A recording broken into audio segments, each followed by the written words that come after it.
পালাইছে কিনা এই তথ্যটা আমাদের কাছে নিশ্চিত না, তাহলে আমরা ধরে নিব যে দেশে আছে। We are trying to net. এদেরকে আটক করা হলো আমাদের কাছে যেটুকু তথ্য যে এরা ওই অপথে বলতে ইমিগ্রেশন চ্যানেলের না, ইমিগ্রেশন চ্যানেলের বাহিরে চোরাই পথে মানব পাচার করে থাকে, সীমান্ত পারাপার করে থাকে। তো তাদের কাছে এই ধরনের কোনো তথ্য আছে কিনা আমরা এই কারণে তাদেরকে নিয়ে আসতেছি। তাদের সাথে জিজ্ঞাসাবাদ করে কথাবার্তা বলে আমরা কোনো তথ্য পাইলে এটা পরবর্তীতে আপনাদেরকে জানাবো। আমি একজন দায়িত্বশীল কর্মকর্তা বাংলাদেশ গভর্নমেন্টের। আমি যখন একটা তথ্য দিব সেটা অথেন্টিক না হলে এই তথ্যটা আমি বলতে পারি না, ঠিক আছে? আপনাদের মতো আমিও এটা ফেসবুক সহ বিভিন্ন সোশ্যাল মিডিয়ায় দেখেছি। আমরা বিজিবিকে সতর্ক করেছি যে সীমান্ত দিয়ে যেন এরকম পারাপার না হয়ে যেতে পারে। আপনারা জানেন যে ইমিগ্রেশনের বাহিরেও আমাদের যেহেতু ইন্ডিয়ার সাথে স্থল সীমান্ত অনেকগুলো আছে, তো ওই যেতে পারে। তো এইরকম আমাদের কাছে তথ্য আসে নাই। বিজিবি সতর্ক আছে এবং আমাদের সকল ইমিগ্রেশন চেকপোস্টে তার ইয়াটা ব্লক করা আছে, পাসপোর্টটা। তো আমরা এইরকম কোনো তথ্য পাইনি, আমরা নিশ্চিত না।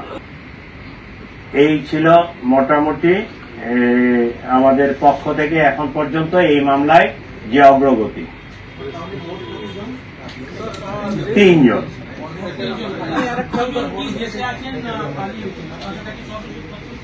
আমাদের ইমিগ্রেশন ডাটাবেস চেক করে এখন পর্যন্ত তাদের পালিয়ে যাওয়ার কোনো তথ্য পাওয়া যায়নি। আমরা ফয়সালের পাসপোর্ট নাম্বারটা পেয়েছি, তার সর্বশেষ যে ট্রাভেল পাওয়া গেছে সেটা জুলাইয়ে সম্ভবত, সেটা থাইল্যান্ড থেকে সে আসছে, দেশে ইন করছে। এরপরে ইমিগ্রেশন ডাটাবেজে আর তার ডিপার্চারের কোনো তথ্য নেই।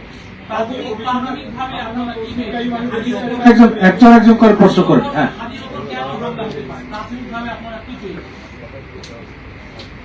আমাদের কাছে যেটা মনে হচ্ছে সেটা হচ্ছে, আপনারা তো জানেন যে হাদি হচ্ছে ইনকিলাব মঞ্চের অন্যতম একজন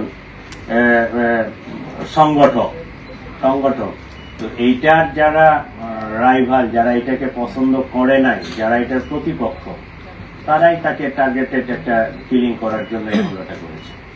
আমরা বাদী পক্ষের সাথে 2 দিন ধরে খুব জোর প্রচেষ্টা চালাচ্ছি যে তাদেরকে দিয়ে মামলাটা করলে অনেক ভালো হতো।